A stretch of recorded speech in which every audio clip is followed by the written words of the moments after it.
Welcome, friends. This is the story of two giants in the entertainment industry, one that dominated every household with its massive stores, and another that started from nothing but a simple idea. One laughed at change, while the other embraced it. The result? The world witnessed the fall of Blockbuster, once a towering empire, and the meteoric rise of Netflix, which redefined how the world consumes entertainment. So sit back, because over the next half an hour, we'll dive deep into this fascinating journey, full of bold decisions, missed opportunities, failures, comebacks, and a lesson that every business must remember: adapt or die. In the 1990s, Blockbuster was a household name. Millions of families across the United States and around the world would walk into its brightly lit stores every weekend. Long aisles were filled with VHS tapes and later DVDs.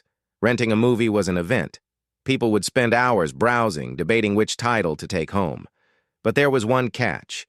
If you returned your tape late, Blockbuster would slap you with a late fee. And these late fees were no small matter. They generated over $800 million annually for the company. For customers, this was frustrating. For Blockbuster, it was easy money. And as we'll soon see, this arrogance would cost them everything. In 1997, two entrepreneurs, Reed Hastings and Mark Randolph, were brainstorming ways to start a new internet business. They explored everything, selling pet food, baseball bats, and random gadgets online. But nothing felt right. Then one day, Reed Hastings had a frustrating experience. He had rented a VHS tape from Blockbuster and forgot to return it on time. The penalty? A $40 late fee. That stung. Reed began to wonder, why couldn't there be a better system? Why should customers be punished for simply being late? The entertainment rental industry desperately needed change. But there was a problem. VHS tapes were heavy, fragile, and expensive to ship by mail. Any damage during postage would destroy the business model. Their idea seemed doomed before it even began. Just a few weeks later, Reed and Mark discovered something that changed everything: the DVD.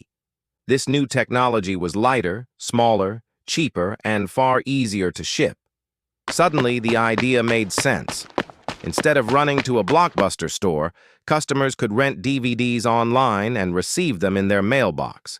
And when they were done, they could simply return the discs using a prepaid envelope. It was simple. It was convenient. And it was revolutionary.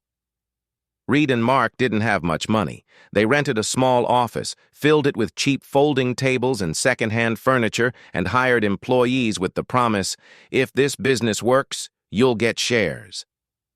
Finally, on a morning in April 1998, Netflix.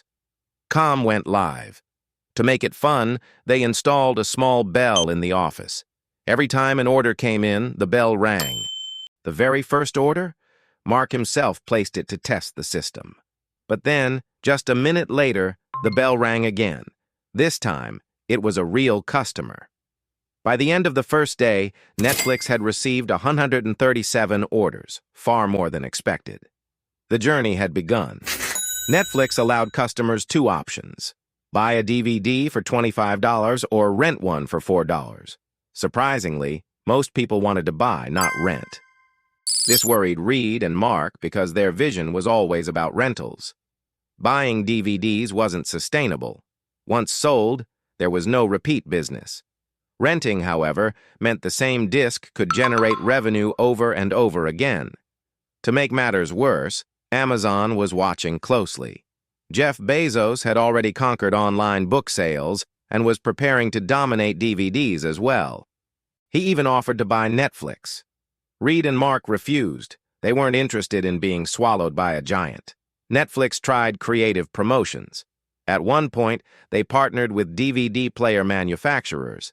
Inside every box, new buyers would find a coupon for 10 free rentals. But a mistake ruined the plan. The coupons were stuck on the outside of the box. Anyone could peel them off, whether they bought a DVD player or not. The company lost money and gained very few loyal customers. Things were looking grim. Then came the breakthrough that changed everything. Instead of charging per rental, Netflix introduced a monthly subscription plan. For a fixed fee, customers could rent as many DVDs as they wanted, no due dates, no late fees. On the very first day, 90% of people who saw the promotion signed up. This was the beginning of Netflix as we know it. In the year 2000, Netflix was still struggling financially. Reed Hastings and Mark Randolph decided to approach Blockbuster with an offer: buy Netflix for $50 million. Blockbuster's CEO listened, then laughed. To him, Netflix was a tiny, insignificant startup. Why would a giant worth billions buy them? That moment sealed Blockbuster's fate. They didn't realize it, but they had just laughed away their future. For a few more years, Blockbuster continued with its outdated model. They launched their own DVD-by-mail service, but by then, Netflix was miles ahead. Customers were tired of late fees. They were tired of rewinding tapes. They were tired of being punished for convenience. Netflix, on the other hand, was rewarding convenience. And then came the next big disruption: streaming. Netflix goes digital. In 2007, Netflix introduced streaming. No DVDs, no mail, just press play, and your movie starts instantly on your screen. It was the first time the world had seen a service like this. Blockbuster scrambled to catch up, but it was too late. The world had already shifted. Lessons from history: Blockbuster's arrogance, its refusal to adapt, and its obsession with short-term profit destroyed it. By 2010, Blockbuster filed for bankruptcy. Netflix, on the other hand, embraced innovation, listened to customers, and wasn't afraid to take risks. Today, Netflix is valued at over $288 billion and is one of the most powerful entertainment companies in the world. So what can we learn from this story? That no empire, no matter how big, is safe from disruption. Success can vanish overnight if you refuse to evolve. Blockbuster's downfall wasn't about competition, it was about stubbornness, and Netflix's rise wasn't about luck. It was about vision, adaptability, and the courage to change. This was the story of Netflix versus Blockbuster, the story of a laugh that cost billions. Thank you for watching. If you enjoyed this journey into business history, don't forget to like, share, and subscribe for more fascinating stories from the world of innovation and failure. Until next time, stay curious.